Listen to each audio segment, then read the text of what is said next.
Вось які б мы яму орден вручылі? Я б любы, калі шчыра. І вот які захоча. Просто які захоча. Я думаю, што я б угаварыў Нобелевскую прэмію яму выдаць.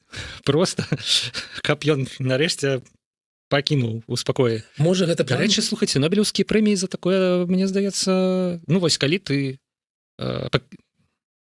кажаш, все, на гэтым мы спыняем фактычна вайну са сваім народам, і 5 гадоў глядзіш Беларусь, краіна, дзе нармальныя заробкі у дактароў, там у настаўнікаў, дзе свабодна дыхаецца, так за такое, у прынцыпе, можна было б Нобелевскую прэмію даць. Людзі атрымліваюць. Я падтрымліваю. Можа, вот давайте, напэўна, гэта план ўсё ж таки. І гэта такой план на 25 год, замест выбораў. Вось такая, мы тебе на Нобелевскую премию, поедешь в Стокгольм, тебе потиснуть руку нехто. Медаль. Медаль, да, там же как бы вручаюсь медаль. Да, конечно. И промова, там, и $1 000 000.